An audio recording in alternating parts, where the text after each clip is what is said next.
And we want to bring all people together towards a common purpose, and our common purpose is helping college students.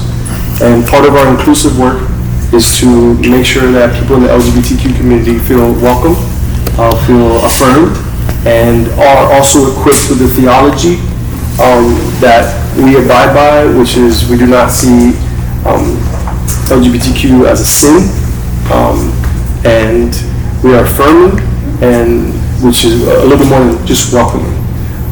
And as I have evolved in my theology, and I'm still evolving and I'm still growing, I see experts in the field to teach me and so that I can grow. And so I met Pastor Ramos through a former Wesley student who was a student, and he said, "You really don't like him, you guys are so similar." And then we connected, and we led the conversation on intersectionality and Latinx culture, and then he spoke a little bit about this workshop that he hosted, and I just felt like it was an important workshop for us to host, and so he's here, and so without further ado. Okay, well, thank you. It's an honor to be here. I have my husband, Edgardo, who's with us tonight, and also Scott Pendergrass, who's a member of our church at Joy Metropolitan Community Church. I serve as associate pastor over there and recently stepped down. We're taking a leap of faith and are starting a bilingual ministry in East Orlando for LGBTQ inclusion. So we're really excited about that. And I'm really looking forward to what God has in store for us as a church. So this is brand new and off. In addition to being on faculty here in the School of Social Work, I've been on faculty here 19 years. And in addition to doing that, I'm also an ordained minister with the Metropolitan Community Churches, which is a offshoot of the United Church of Christ. And so I'm also a proud graduate of the campus of theology, which is a Methodist university. And it was there where I really learned to embrace my spirituality with my friends. I was very fortunate. I used to be a pastor, and I was removed from ministry once I came out the closet. So I was able to find my way back into a path of Joy Metropolitan. And in order to become ordained, I had to go for seminary. And I was very fortunate to find Candy, right? Because most of the schools in the South, with the exception of Duke, are non-affirming. So I was really fortunate. But it was my first time meeting Methodists, right? I'm raised Puerto Rican Pentecostal. Huge difference between the two groups. And so it was a new experience when I walked into Candler Chapel and the 3-story organ went on. I kind of freaked out and was like, whoa, I had 3 years of that. But it was the greatest experience of my life. And so I'm really happy to be here. I really put together this concept. I'm about to take a sabbatical from faculty to go do some more research on it. But I'm looking at the concept of spiritual abuse. And I'm looking at the impact that has had on LGBTQ people. And I'm looking to, in addition to my clinical social work practice, I've also am an ordained pastoral care counselor, in which I was very fortunate to bring the two together. Right, so the ability to be a pastor in counseling and the ability to be a clinical social worker, the two perfectly came together in my life. And it was there where I started to meet individuals that were living with trauma. And I started to realize that this is some serious situations they're surviving with, right? I've been working I got my master's in clinical social work from the University of Chicago 100 years ago when I was young. I've been working with trauma survivors my entire career.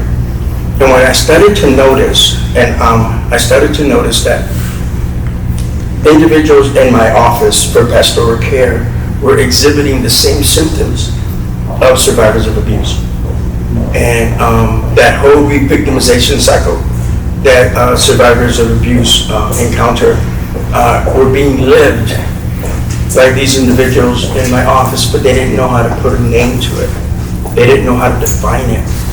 And it just started amazing me more and more. So when I started digging into it, I discovered there's a whole world right now, a lot of research coming out, brand new research coming out on survivors of religious abuse.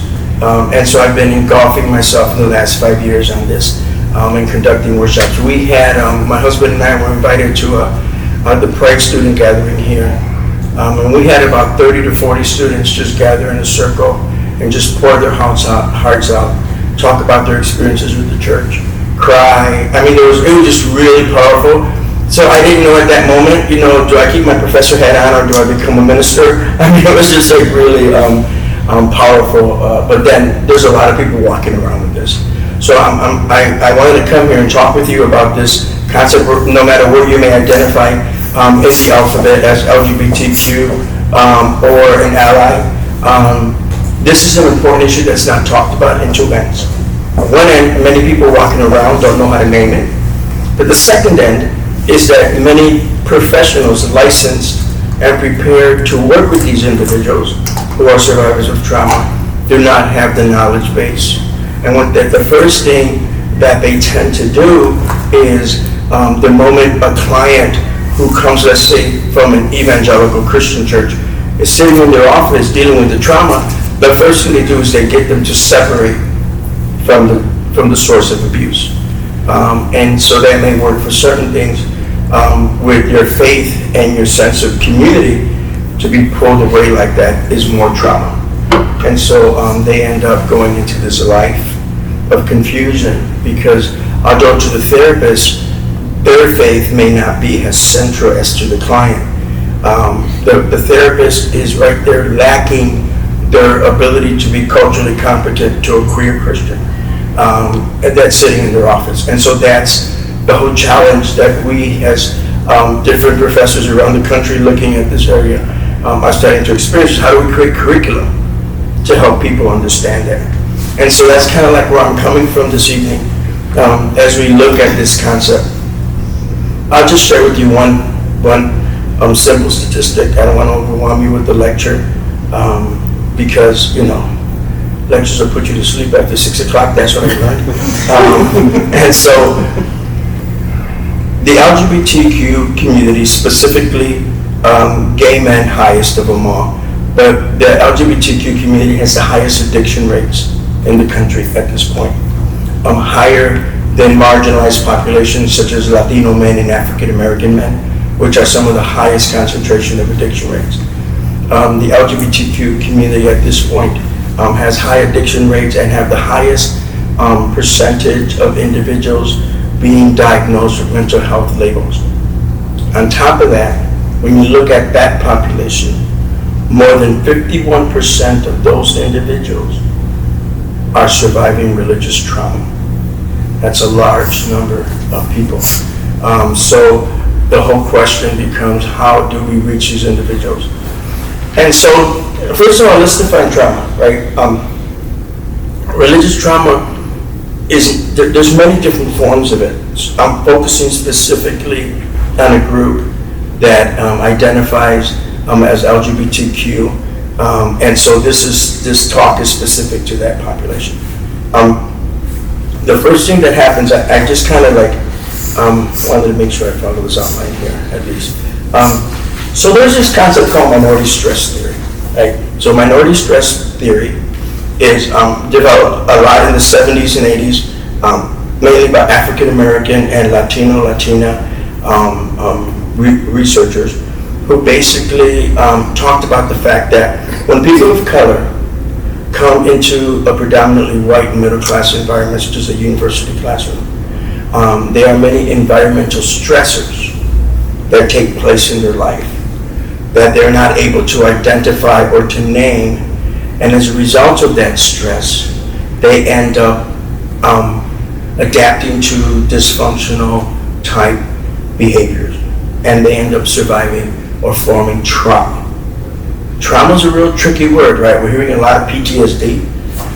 That's a popular term. Nobody really knows what it means, but everybody uses it. And so the post-traumatic stress syndrome is really what trauma leads to. And so we have a lot of individuals that were people of color trying to survive in the academic world and trying to survive in the professional world. And this is where the concept of minority stress theory came from. when you apply that to the LGBTQ community, then you find out that trying to be queer in a heterosexual world is a world that leads to high levels of stress that end up creating trauma. And so being able to identify that trauma and being able to assess it becomes important for us as allies and persons concerned for the community.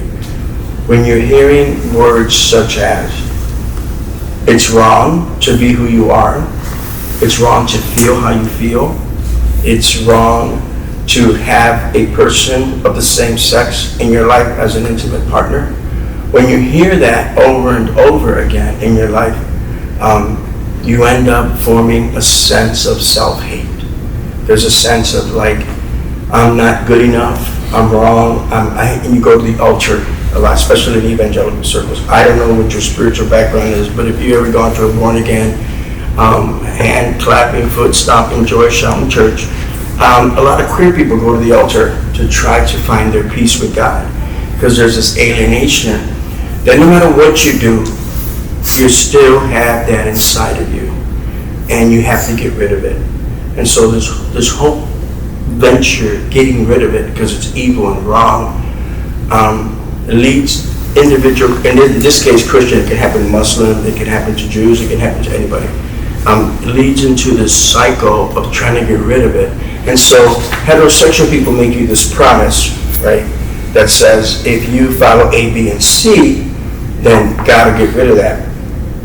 And so you try to follow A, B, and C, only to find out that that doesn't lead.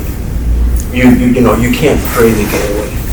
You can't, you create these conversion therapy camps, and what you're doing is torturing people.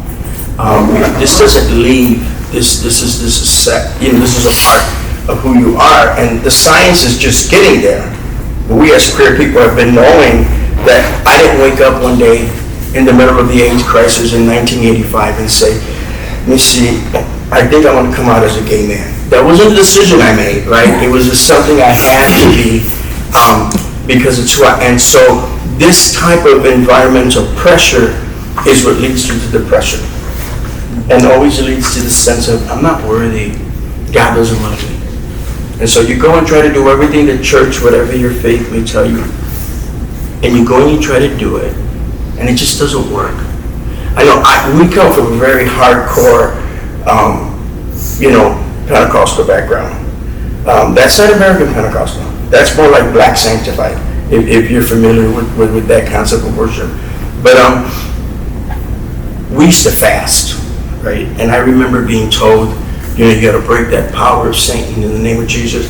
I went on a 3-day fast. I was young. I was 17 years old. I went on a 3-day fast because, my pastor would tell me, God has called you to preach, and that's the devil trying to hold you down. And so I went on this 3-day fast. At 17 years, I was a senior in high school. I started to get delirious on the 3rd day, doing nothing but water, because that's what they told me to do. And I'll never forget, I didn't tell no one why I was doing the fast. I just felt I had to do it.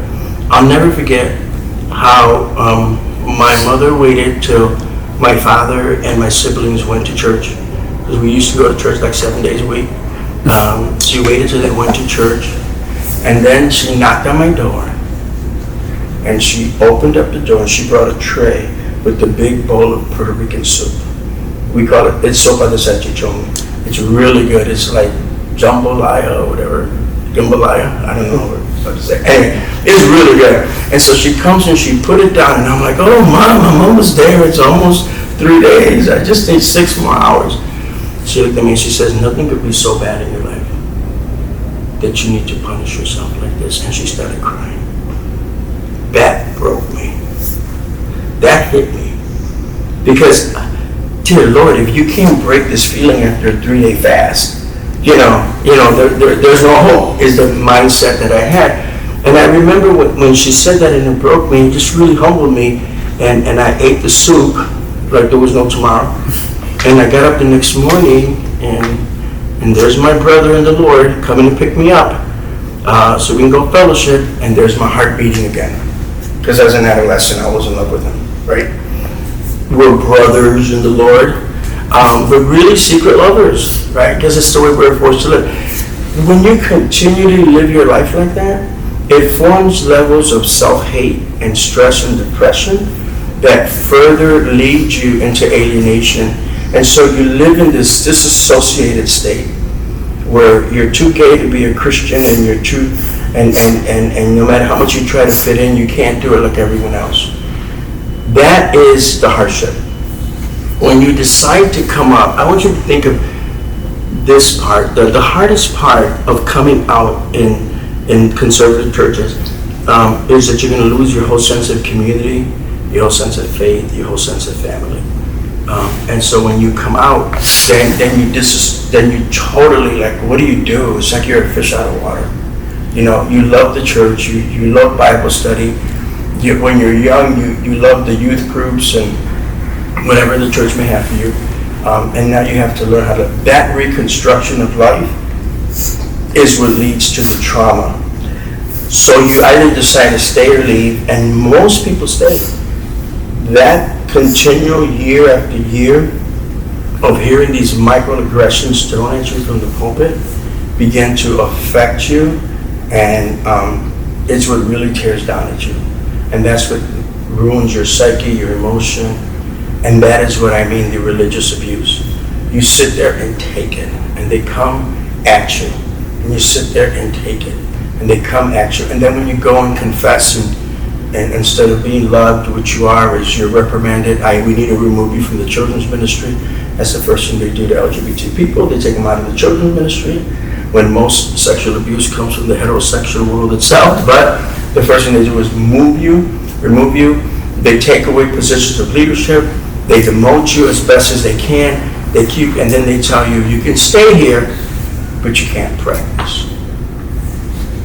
What does that mean? Like, practice? This isn't football. You know, this is like your chemistry. This is your being. And so this concept that you can sit here, but you can't practice.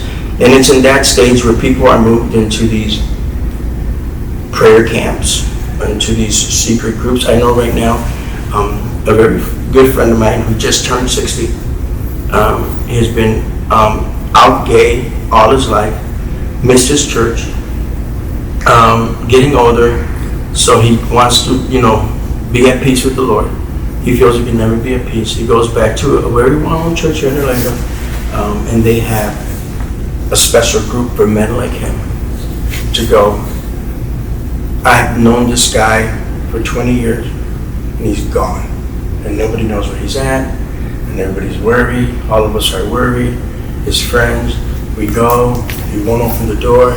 Finally one day, because he lives by my house, finally one day, he opens the door for me. He goes, I can't, I'm going to go serve Jesus. There, you can't what? You can't go to gay bars. You can't hang out with your gay friends. No, I can't.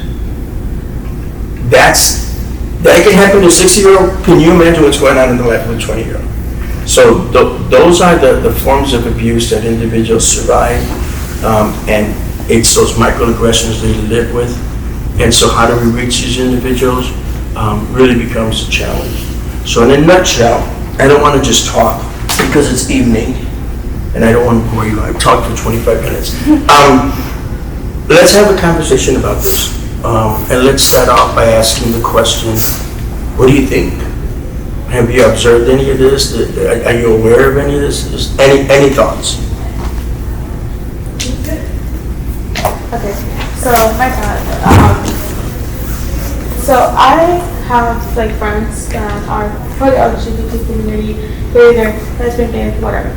That's part of the community. Right. And they have told me so many times I always want to find a church that I can feel welcome and still be me. And they'll tell me like a lot of the time that every time they go to the church, and obviously they don't tell them, hey, I'm part of the community, they just stay quiet and they fall in with the church. But then afterwards, when they finally feel comfortable enough to like come out, they not like they bash them, but mostly as like they just try to like separate that part, like my friend with the church itself, and they always like she always feel uncomfortable and stuff like that. Yeah. And I really hate that, you know, like, because I feel the same way because, well, right now, I don't want to say I'm bisexual yet, but I'm in a moment of, like, being curious. And I remember when I was 15, where, like, that's when, well, 14, 15, that's when my curiosity started. I was going to a specific church, Latino church. Yeah.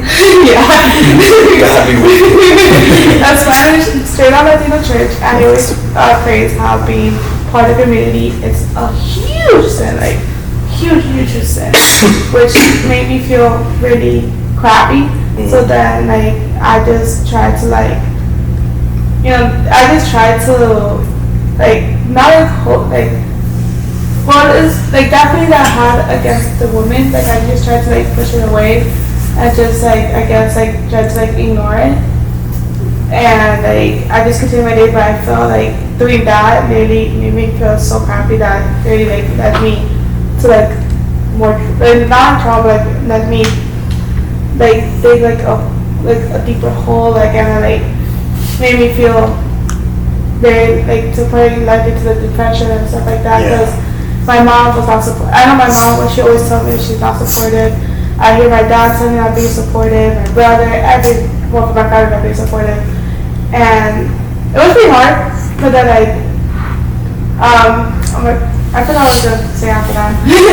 But, like, my point is, I personally feel like the LGBT community should, like, be welcome no matter what. Like, they're a person, and they should love every person. God sent us here in the world to, like, love each other and honor each other and support each other no matter what. What happens to be to the person of God, that's the person of God. That's it. If God wants to change, that's God. If God wants the person to keep the same how they are, Yeah, I think a lot of the problems, especially in, like, in Latin-based churches, if people feel that being gay or bisexual or lesbian or transgender is a choice. That you kind of, like, woke up one day and decided to do this, and that's the biggest misconception. Because it's not a choice; it's who you are. Your choice is to suppress and deny yourself and be what they want you to be. But other than that, no, it's a big problem. Anyone else? I had something that kind of stuck out to me, what you were saying. I grew up in a Catholic church when I was younger, and, like, coming here, it's very, very different, in a good way. And one thing that we had to do when I was in this Catholic church was, you don't have to do it, but it is a choice to do it, where you would have to confirm to Catholic church, and it was called a confirmation, And I just remember, I think I was a sophomore in high school, and I was sitting there, and they had a sermon for the confirmation, and he was giving a sermon, and one of the things he said was, you know, marriage is between a man and a woman.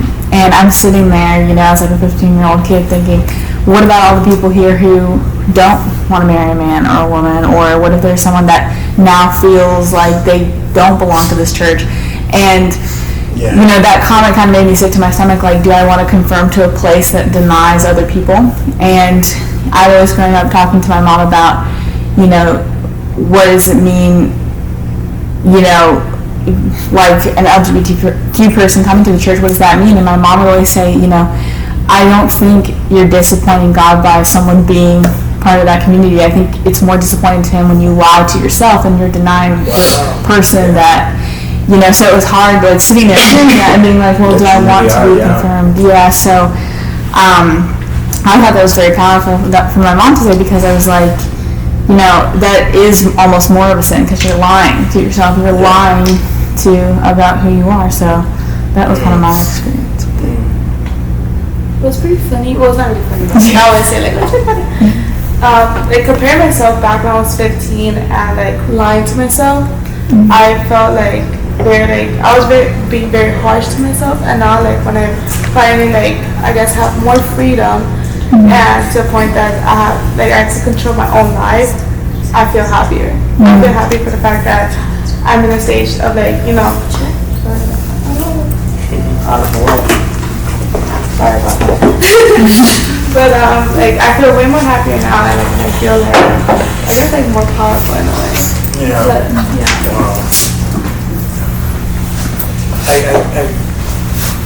Wow. What, it's interesting, your generation, I'm assuming most of you are Gen Z, and which Pastor and I have had this discussion on the Gen Z generation, and your generation at astronomical numbers are disaffiliating from religious churches, mosques, temples, at the highest rate we've ever seen. I believe the Pew's new numbers that just came out last year, I believe it's up to 37% at this point, which is really high. Moving quickly, some statisticians are saying, towards the 50%, almost 1 out of 2. So, and it was interesting when I heard you talk, because you were hearing this as a teenager that was about to confirm, and you questioned the confirmation process because the fact that it wasn't inclusive. And that to me is a if anybody wants youth ministry, that has to be one of the number one issues you have to address, because your generation is not putting up with it. They're just not. Why do you think churches continue to do that? Or not only churches, but conservative establishments? I mean, look at the state we're living in. These laws, I heard my name's on a list somewhere. Those who are teaching LGBTQ curriculum. Y'all, I had the LGBTQ curriculum in the School of Social Work, so I'm like, done. Why is this going on now? What is it? Is this a generational gap, or what do you think? I think it's because we unintentionally excuse it. Like, I hear a lot of people saying, oh, well, I can't, tell my parents how I feel because they're Christian, you know what that means. And I think, like, that's very hurtful to, like, the Christian community as a whole, saying, like, oh, that's conservative. I mean, my parents are conservative, so I can't say it. Or my parents are Christian or religious, so I can't say it. Like, I think that makes, I just think it kind of excuses it in a way that's like saying, I think Christians should be known for being accepting, and I think people put that and say, you know what I mean? So I think that's how we kind of like people, like not us particularly, but like in general, I think like the world kind of excuses it that way, and it shouldn't be, it shouldn't be God or this, it should be, both. Yeah. Right, what was Jesus like? He was really radical, right? Mm-hmm. I mean, I was just preaching a sermon this weekend, and I was looking at the reasons why the religious establishment didn't like him. The number one reason, women were in his ministry. Women, he touched women to heal them. He allowed women to touch him to be healed. And my favorite part is that the men in the New Testament, if you read the scriptures, the men lived off the women. There were 3 rich women, the scripture says, that supported Jesus' ministry. And it was their purse, says the scripture, that paid the bills for Jesus to do his ministry. So that was one reason. Right? So you could never say, if Jesus was alive today, you could never look at the life of Jesus and how he was healing the lepers, and he was touching the dead and doing everything Jewish law says you're not supposed to do. There's no way you can say that if Jesus was here, he would be opposing the LGBTQ people. I think he would be right there in the midst of pride. I really do believe that. Just by looking at his lifestyle in the Gospels, he would have been out there waving the flag and just doing everything else in his own way, I guess. Yeah. Anyone else? Any thoughts? I was going to say, I think that the reason that we excuse it, that I excuse it sometimes, is that it's easy. I think it's easy to look at someone that's just being blatantly rude, being hateful, but they're not standing behind anything. They're just like, here I am, I'm going to be rude to you. And you're like, okay, all right, I respect you for just being rude. Just do it. But I think the issue with Christians in the church that are hurting the LGBTQ community is that they're standing behind this faith that's supposed to be super inclusive and kind. And I think that a lot of times I get blinded by that. Like, well, at least they're trying, but no, it's not. And it's funny because I talked to my sister about it, and she was like, I think that if Jesus were to come again, he would come as like a black gay woman, that's in his character, is to fight for the minority, like you're saying. Yeah, to the marginalized. Yeah, absolutely. Great point. Very good. Anyone else? If you don't mind me building off of you, I think that with kind of this like new wave Hillsong-esque church that we're seeing, I just saw the document. But anyway. It's a lot harder as a queer person to decipher what church is safe and what church am I going to be pushed into some of these prayer groups, conversion therapy techniques. Because you can look on their website and it has tricky wording where it seems very inclusive, but they're not quite affirming. And I think it's harder to decide what that looks like and where to go based off of that. Yeah, it's scary too. That was something that we were discussing in Bible study last weekend. Was the difference between acceptance and tolerance. Right.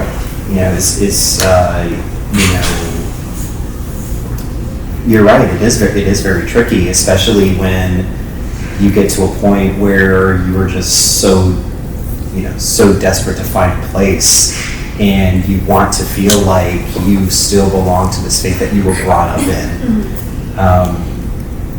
Like me, a similar situation to you, I started realizing stuff about myself when I was in my early teens, and I came out when I was 14. And way back when,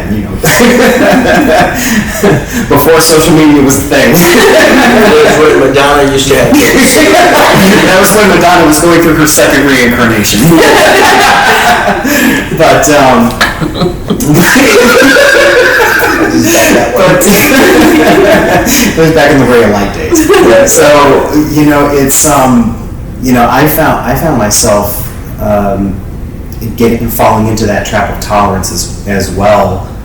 When I was trying to find a place where I belong, everybody's like, we don't care that you're gay. It's okay. You can come worship and everything.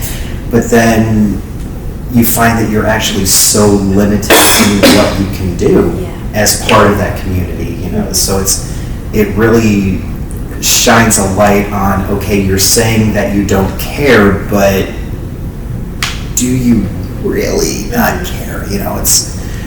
And that as well can feed into the trauma, because you think you found yourself a safe place, and it's really not as safe as you thought. Funny, because it sounds like someone that I know. And because I recently opened up to that person a couple months, I think it was 2 months ago, of saying hey, I'm in this stage of life that I think, that I'm open and being curious. And that person, in the beginning, I took it as that person being supportive, but when I stepped back, I felt like it was mostly as, I accept you. It's okay that you're feeling like that, but I feel like that person not being as supportive, if that makes sense. Yeah. The famous term of, just don't do anything around me. Right. Or I think it's, okay, I love you, and I accept you, but I don't think it's right. And it's it doesn't line up at all, If there's a but, it negates everything you just said. Right, if there's any type of stipulation to it, right? Latin men usually go, that's okay as long as you don't disrespect me. And that just, as long as you don't disrespect me, bro, it's cool. Assuming that we're going to, you know, like all of a sudden damage our friendship and take it because I'm a gay man. You think I'm going to take it? You know, first of all, you on the Richter scale, I'm not really ready for that. But you know, it's those stipulations confuse you, right? In social work, we call those double binding messages. This message that says, I love you, but I really hate you. Coming at you, it's confusing. Yeah, I was talking recently to a pastor, and they said something really that I agreed with at first, and then something happened later that night that it made me realize something else. But anyways, they said, you know, like sometimes there will be disagreements in the church, and that it's like a Jenga tower, and like if you were to take out Jesus being dying for our sins, that probably would topple over the entire thing. But they were but if you take out women being pastors or the LGBTQ being a sin or not, it doesn't topple it over. And I was like, yeah. And then I thought about that. I was like, yeah. And then later that night something happened, and it made me really realize, as a straight person, maybe so, but straight male with privilege, right? Mm-hmm. Yeah. But as for anybody that is in the other, ask the woman who wants to be your dad. Woman, that topples it over for them. Maybe it doesn't topple your tower over, but it topples their tower over, and very much so. Yeah. Wow. Yeah. That's a sad excuse that they'll give you. The core doctrines can't be touched. You know, and I unfortunately am part of those core doctrines, but you're not, right? I remember many years ago. I'm a little older than most of you, so back in the day, I'll say, Christians couldn't divorce. Christians cannot divorce. If you divorce, you were excommunicated from your fellowship. And I had seen and witnessed plenty, including my own sister, have to go back to a dysfunctional relationship because she loved the Lord. Then I turn around today in 2023, and so many of those people who were preaching against divorce today have divorced. Right? I remember those times when Christians alienated themselves over doctrinal issues. Can you speak in tongues? And those tongue-speaking Christians were on this side, and the non-tongue-speaking Christians were on that side. They were fighting with each other. And now they're all unifying together in these conservative conventions, attacking us as queer people. It's interesting how those central doctrines are so temporal for a certain limited time and change as time goes by. Wow. Anyone else? Something that kind of speaks up to me a little bit. It's the Bible itself. I'm not a Bible reader, I'll be honest. But it has beautiful words. There's some scriptures that are so beautiful, and I'm makes me want to cry. But it's okay, you can cry. No, I'm just saying in general. Yes, you're right. You're supposed to cry. We are doing. Cry in Spanish. The Bible itself is a beautiful, book. It has beautiful scriptures. I would agree with that. But also a lot of Christians are so into the Bible that I feel sometimes they don't understand that Bible itself has been passed down from generation after generation after generation, so on. And I remember there's this one part generation that, being gay or being part of the LGBT community is basically AIDS. Or having AIDS 100%, or stuff. I don't know if that makes sense. Yeah. I don't know if that makes sense. Sometimes it don't make sense. but it's just there's a generation that has been there, and I feel the Bible has been kind of not reversed, but what's it easy? Reinterpreted? Yeah. Thank you. Reinterpreted? Yeah, that. It's okay. Has been passed down and to the point that people think some scriptures say being part of the community is just a sin, which is I feel it's highly not. This as a person. So that's a separate workshop we can do one day. I'm willing to sit down with anyone head on, to debate those words, because I don't believe the Bible says that. I think the Bible is speaking about a specific culture at a specific time that has nothing to do with me and that man that I love with all my heart. They have nothing to do with that, right? Paul's talking about a temple prostitute, and I'm just not at the stage in life where I can be a prostitute, a temple prostitute. So, but the interesting thing is, the word homosexual now get this, the word homosexual never existed in the Bible until after 1946. And they put in the word sexual perverts. And it was not until the 1970s, coinciding with the gay rights movement, that the Living Translation took that sexual pervert word and switched it over and put the word homosexual.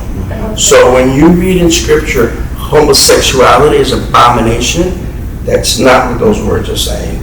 And so, first of all, I don't like the word homosexual because that's a word of pathology. It was invented by a bunch of heterosexist European theorists in England that were trying to diagnose us with a mental illness. But if you're going to use the word homosexual, it did not enter into the scriptures until way later. Yeah. So what exactly is that word, right? And I learned that when I was pastoring in Chicago, and I was in the closet, looking a little ridiculous in the closet when you're in your 30s and don't even have a girlfriend. You're starting to look like Father Flanagan, you know, you're like, I have to marry Jesus and that type of stuff, which is like horrible. But anyway, when I was reaching out to a congregant of mine who had stopped going to church, and I walked into his house and he was crying, and he loved the Lord. He loves the Lord. He still loves the Lord today. We were actually visiting him in Chicago the last time we were there. And he says, Pastor, I can't do it no more. I can't. I'm gay.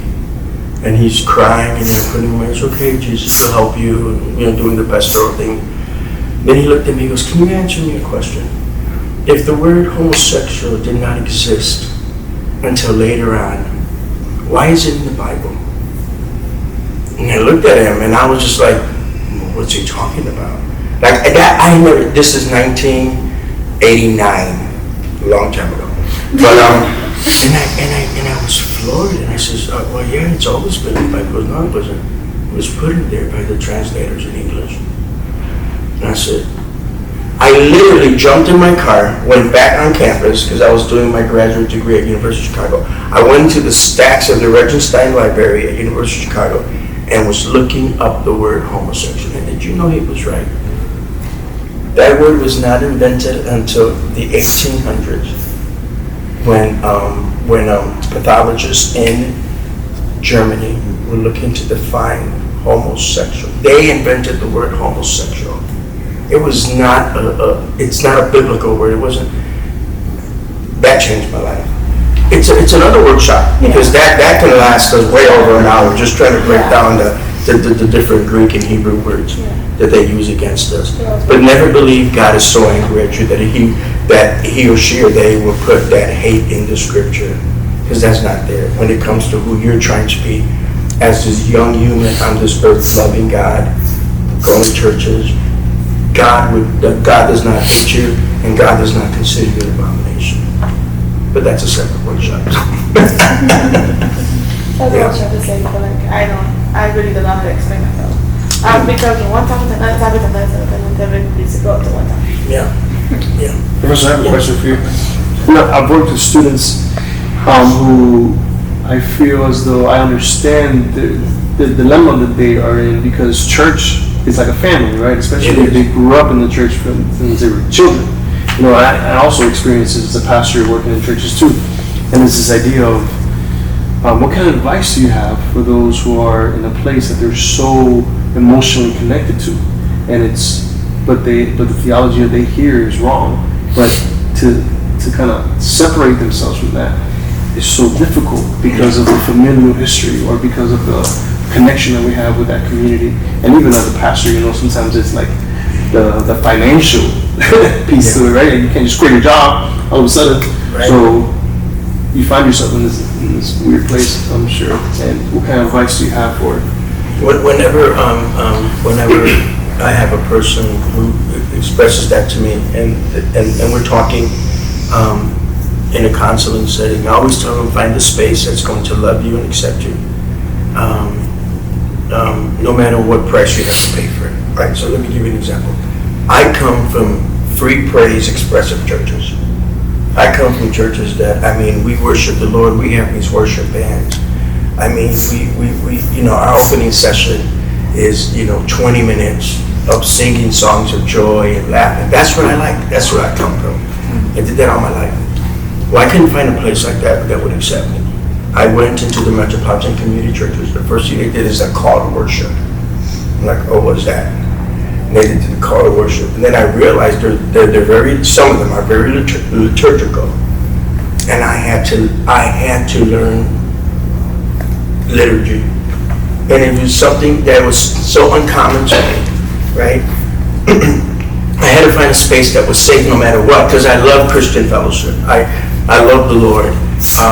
And so I had to find a space, and no matter how different it was than what I was used to, I had to embrace that space. And I sat there for many years and learned it, and then now I love the liturgy. It's so new to me. And now I do both, right? I have that free.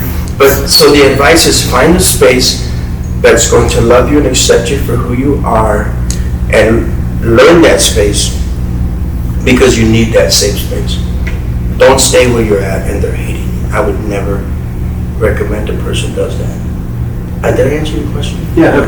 What about, because when I was in seminary, they taught me this idea of like Jesus as incarnational, and Jesus just didn't escape, the politics and the drama and the controversy, and he wanted to change you from the inside out. And I know that there's some people who see themselves as like, if I leave and I'm an ally, then how we're not gonna have a support system, and even for me to leave, a space where you're the only voice, it's kind of difficult because you leave it in God's hands, but at the same time you're like, damn, I wish I could have done something. So it's this like missionary kind of mode of thinking. And what do you think about that?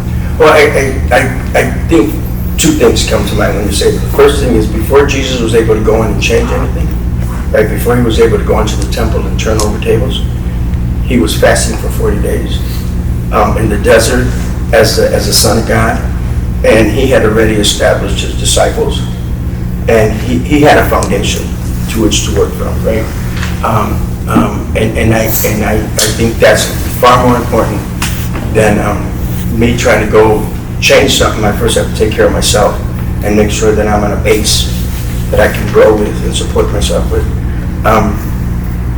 But the second thing that strikes me about that is that I think that if you're a person that let's say you're sitting in a church or in a movement that doesn't have an affirming stance, and you feel in your heart the need to stay there and work with that, then that's a prophetic calling, and that that is your calling. But that doesn't mean that it's the calling for everyone else, right? Because maybe she may not be able to handle that, and maybe that's not God working in her life. They are individual allies that I'm grateful for, that have stayed, that are in circles that are non-affirming and are working hard to make it affirming. And I'll give you a perfect example. I don't know if you're familiar with Andy Stanley. He's a pastor of a mega church in Atlanta. I was really moved by his work with people close in his life who stuck by him. And when one of his pastors, when him and his wife announced their divorce because he was gay and he was going to marry his partner, that man is still in ministry today at Andy Stanley's church, which to me is like, whoa, like that's like splitting the Red Sea and raising the dead all at the same time. That's like a huge miracle. So there were people in his life that have that calling, and I think that person would have to obey that calling. But I don't think that should be a standard for everyone, because I think a lot of people will be destroyed and won't make it through the process if they remain in a place that isn't safe for them. Yeah, it could be very dangerous. your spiritual walk. Yes. I think it's an interesting topic, like feeling so stuck and like kind of trapped or not accepted in like a certain church community.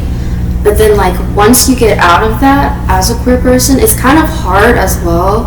I feel like for many of us, like myself included, to look for another church option because you're afraid of like being hurt again. Like how open are they? Are they affirming? Are they just tolerant? And I think it's also kind of BS. There's one, like I had gotten close to one of the churches near here, and I was like gonna go up in leadership potentially to become a leader, and then they had in their paperwork like a clause that said, you can be gay, you can be queer, but you can't show or do or say anything about it at all. Like you have to hide that part of your identity in order to become, like they don't want any of their other members of the church following or hearing or anything remotely. So how is that like affirming? It's not affirming. And I just was just like really disappointing because like it's like I've been like church hopping, and at a certain point you get exhausted. And so it's It's okay. It's okay. You're in a safe place to cry. Yeah.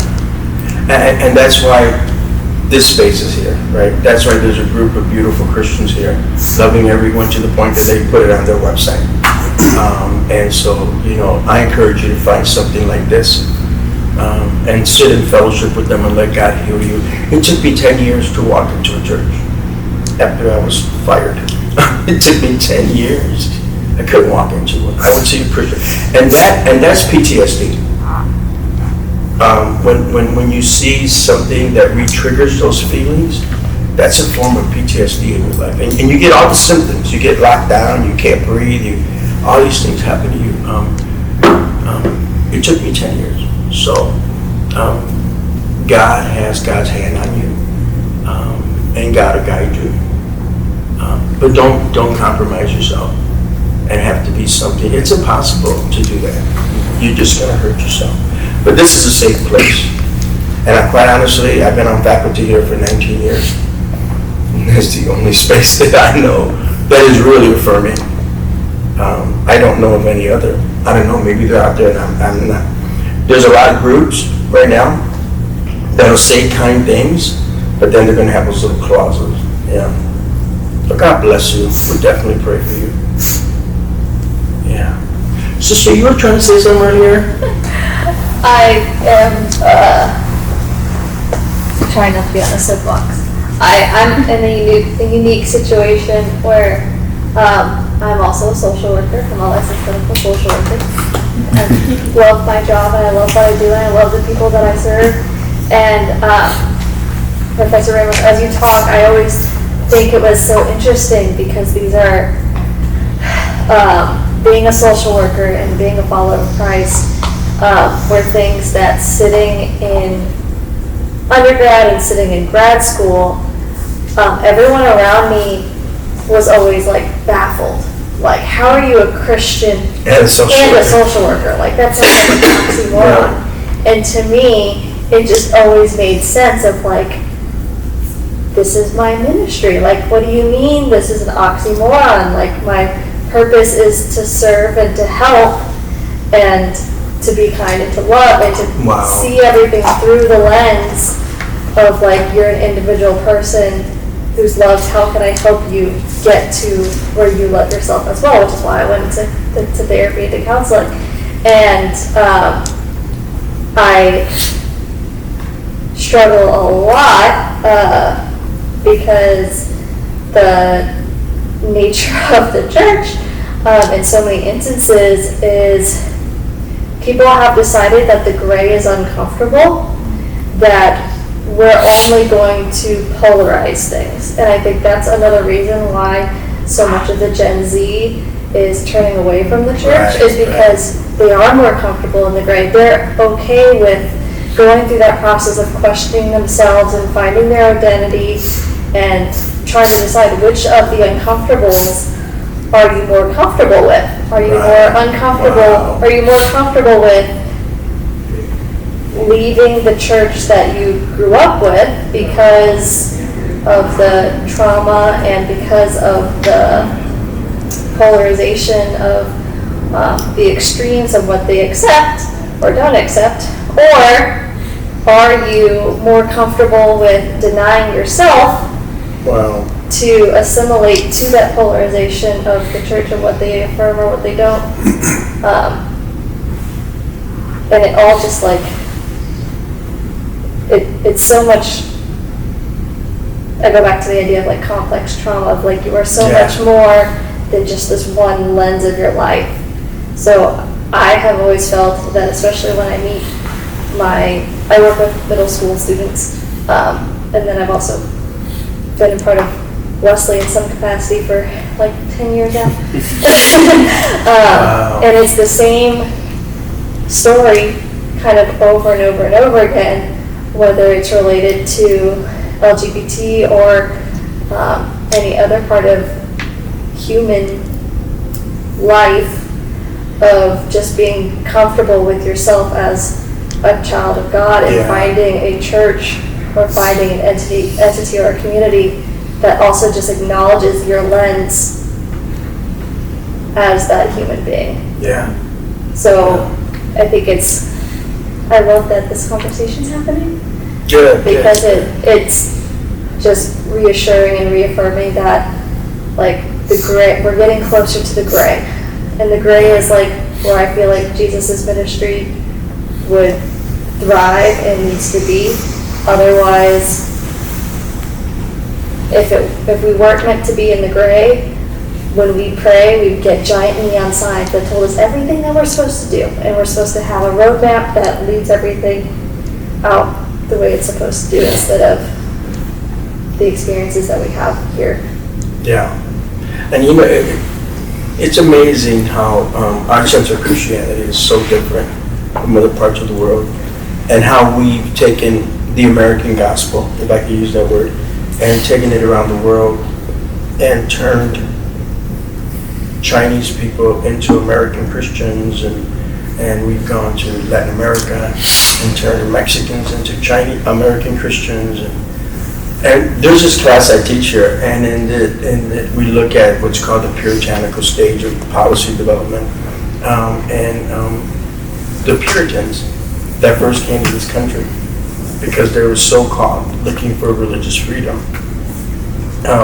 The last hope of King James was to create the King James version of the Bible so that they may stay, because they were looking to leave, because they didn't like the Church of England. That was the straw for them. They were done with King James. That's why they came here. Our sense of Christianity today historically can be traced to that era. That to be pure or impure, to be worthy or unworthy. And so we're so ingrained with this in our country, right? When you go to Latin America, there is a sense of sexuality and freedom that is not seen here. That's why women like Jennifer Lopez get labeled as these, slutty women. But it's the culture is different. The Latin American culture is different. But once they become Christians, they become Southern conservatives. In Mexico, in Central America, South America, Puerto Rico, no matter where. It's amazing what we've done with Christianity. I mean, how do one do it? I have no idea. But yeah, it's amazing. And I think Gen Z is changing that. I think Gen Z, whether they're aware of it or not, I tell my students all, not only are you changing religion, you're changing politics, you're changing the whole world. As we get ready to leave, I'm a baby boomer, last trending end of the baby boomer. As my people are retiring and entering to glory. Gen Z, it's happening, and you see it everywhere, right? Gen Z is changing the world. We can't be in the White House forever. And we can't be in Congress forever. We got our first Gen Z congressperson. Very proud of him, right? Alejandro Frost, half Puerto Rican, half Haitian, is in Congress. So he's the first one. And they wouldn't give him an apartment. It was so sad. He couldn't get housing, nobody would rent to him. But anyway, he's there, so he's the first one. So let's see what happens. Any other questions or comments? Maria, what time? Let's see. I have just one thing that stuck out to me, like, kind of as everyone was saying, like, Jesus' love is unconditional. Why do some churches feel the need to put conditions? Why are there terms and conditions to Jesus' love? Like, he did not die on that cross for everyone but, or this person but. That's just not how he thought. He loved first. And I think people, go straight to the rules instead of, but love is there first. Like, love should be your first reaction. So that's kind of what I picked up from all that. Yeah.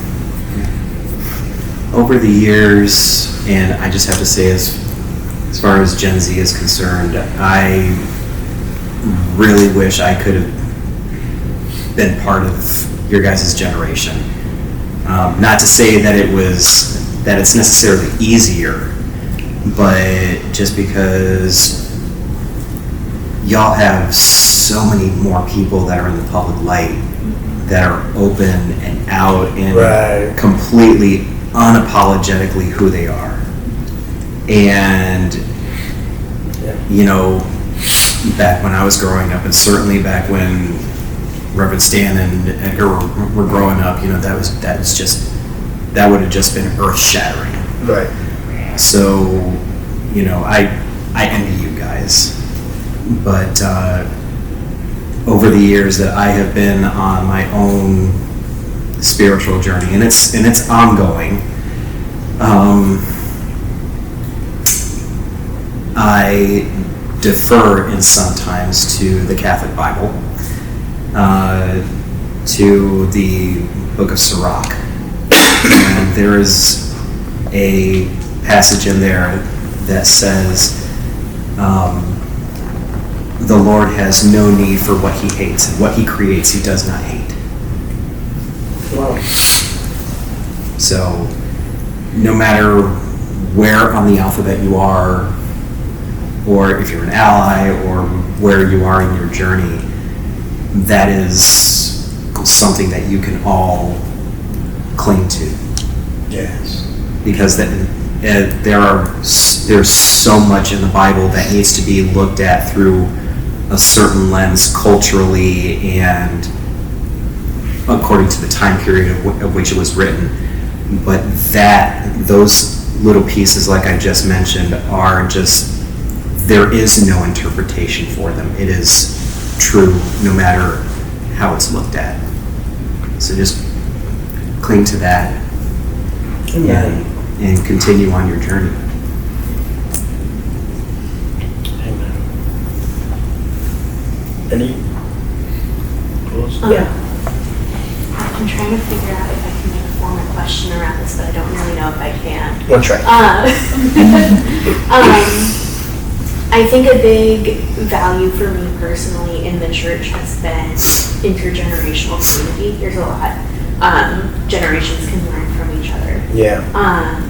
And a big thing in the queer community that's been lacking for me is older people that, whether that's just to say, hey, look, I made it to whatever age and I'm still queer and I haven't been, pushed back into the closet or my shell or whatever that looks like. But I think also queer history has just been so hidden in so many different ways. Yes. Yeah. So I guess it's more of like a thank you for being here and being willing to. You're welcome. And my students refer to me as a queer elder. And in the beginning, I was just like, wait a minute, you calling me old in a nice way. But then I started to realize that is what they're saying, right. That they're hungry for that. Mm-hmm. And they've given me a lot of love and respect for that. So it's good to hear you say that, and I agree with you. We have to sit at the table more with each other, and we need to mentor our queer family members. I'm going to be there with them. Absolutely. Yeah, it's important. It's important. Yeah. But then I'll go into my soapbox. I think it's also really important, especially, again, I work with the younger even younger whatever, what's after Gen Z now? Oh, yeah. They got Alpha. So those are some of the kids that I have coming up. I thought they were Omegas, no? No, I don't know. But, That's older than me. the ones before the millennials. Yeah, Gen X is before me. The baby boomer. The real old ones. I think what's important is continuing to give the younger generations, and even as we continue through your lives, the permission not only to like explore your own identity and to question ourselves, but also the entities around us. Yeah. So there's so much of people that just like blatantly sit in church and will hear everything that a pastor says on a Sunday, but has no clue kind of the theological background that they are coming from, and they build these relationships with people that they think they know and they think they are agreeing with and they think that they are comfortable with, only to find out because of some extreme that it's not that they were lied to for any period of time, but rather they also just didn't question it. Wow. So I think that's another piece that I know I struggled with in trying to find a all-loving community, and being an ally was growing up not asking enough questions of the faith and not asking enough questions of the religious entity I was a part of. So the more that we can challenge younger people and even challenge people that we are in community with about developing their own faith instead of just taking it in, would hopefully help continue to differentiate and find those spaces where people can be supported, Absolutely. loved, and accepted for the whole human. Tear down those walls. The beloved community. Crucial. I love and hate that because so the people that taught me to question and to like read and think critically, like they were all the same people that were in the more conservative church I grew up in. And I did exactly that, and then I started running into it was just confusing to me. I'm like, I'm reading the Bible more so than I ever did. I'm questioning all these things. I'm looking up the culture and the context.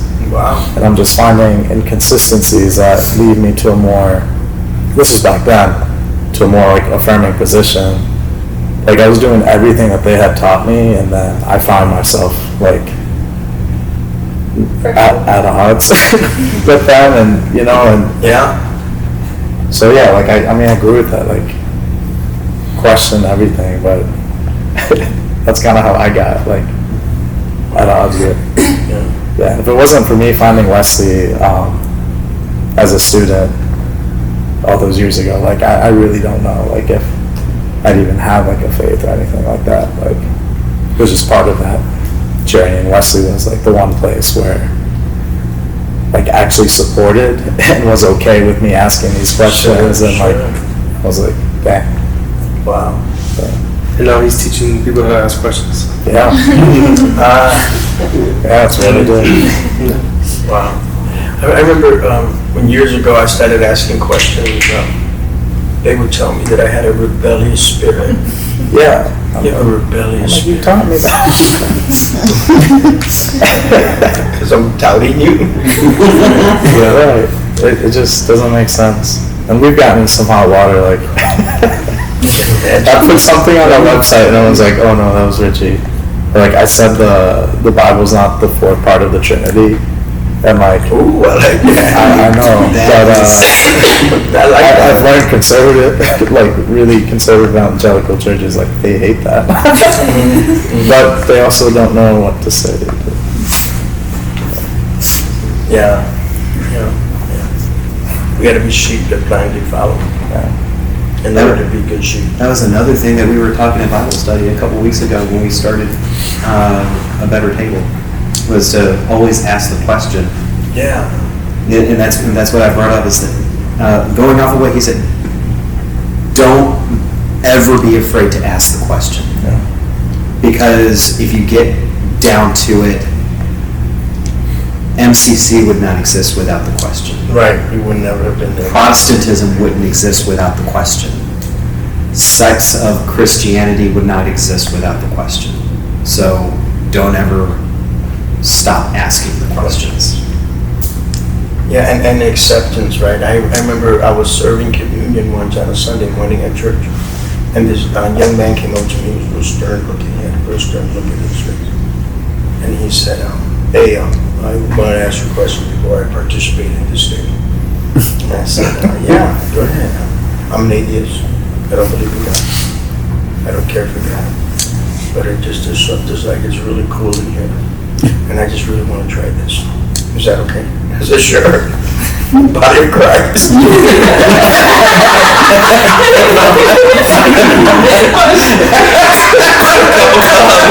me the body of Christ in there. And he goes, well, that felt good. And he walked away. And after church, he came up to me and said, I just wanted to challenge you, and you ended up challenging me. Yeah. So yeah, I mean, you know, if you're atheist, it's cool. We can have bullshit. You don't have to believe like me, right? My greatest experience at Candler in seminary was praying with a Muslim. Never did it my whole life. And the Muslim Student Association used to have prayer in our chapel. And on campus, and one day I was sitting there and I sat with them and I prayed. And I said, it's really no different than how I pray. I mean, I don't do that. But it's the same affect, you know? We have more in common than we have difference. Shame you can't say it. The vision for Interfaith United Methodist Church. Oh, wow. That would raise Wesley from the dead. That'd be awesome. I think it said the world is my parish, remember? Yeah. It said the world is my parish. Yeah, I like that. it reminds me of whenever I bring this up every time that I talk about faith. But the movie The Shack. Oh, I love that movie. So The good. book is better. Yeah. And a lot of people, a lot of people don't like it, like especially like conservative Christians. Well, God is a black woman. Yeah, right. And then you don't think about the reason why, and then whatever. But there's this one like part where the main character guy person asks Mackenzie. Mackenzie asks Jesus, so you're Christian? And Jesus was like, no. I didn't create a religion. Like, I don't know if that's exactly what he said. I don't remember the specific quote, but he says like I didn't ask for like religion. Like I just want people that can know me, know my Father, and just friends to share life with. And it's like, I don't know. I think that there's so much that we think that God created religion, God created churches, but really we did. It's our way of trying to meet with God, right? But like, wouldn't it be cool to be able to see all these different people's like ways of meeting with God? Because wouldn't that get us closer to God? Yeah. You know? Yeah, I think it will. I think it would too. Yeah. It's definitely what Christ is all about, is who Christ is. Yeah, I really believe in the eternals. I have very liberal theology. I'm not going to lie. Very liberal. Sometimes my congregants, do you believe in hell? Okay, let's go over here to the side. But I really do believe in the eternals. I believe in the gospel. I believe in Jesus. And I believe on that great day when we all stand before God, I think people are going to be so shocked. I had one student, and I'll close with this. I had one student one day really angry. in my class, and the student was beginning to like hyperventilate, hyperventilate. And she said, stood up in class and said, my soul is vexed with the evil that you created in this classroom. And I was like, oh, this is some serious words. And then she looked at me and she goes, I pray for your soul to be saved. I just pray the Lord have mercy on you when you go before God. And I looked at her and I said, in front of the whole class, I said, Lord, I hope I don't get to the dean. In front of the whole class, I said, on that great day, when we all stand before the throne, and why every single human that's ever existed is facing Jesus at the throne. Don't stand and look for me on the side. Don't look to your right, to your left. Don't look behind. Look all the way in the front. The one crying at the feet of the throne. That's me. That's where I'm going to be at. And all my students started clapping. Because I love it. You can't take that away from me. I don't care. I love the Lord, and I'm just as much as a part of the church as you are. Even if we don't agree theologically, and she couldn't handle me, she eventually ended up dropping my class and not handle me. But yeah, that's me.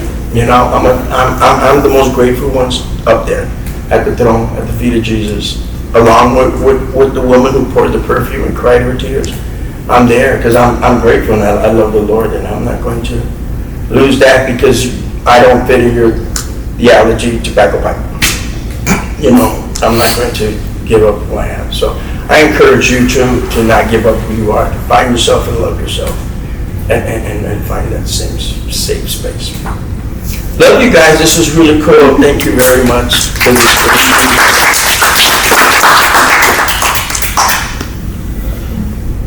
Thank you so much for coming. My pleasure. Appreciate you. Always fun working with you and learning from you. I was thinking, if it's okay with everybody, I was going to ask the pastor to pray for us. Absolutely. I would love to.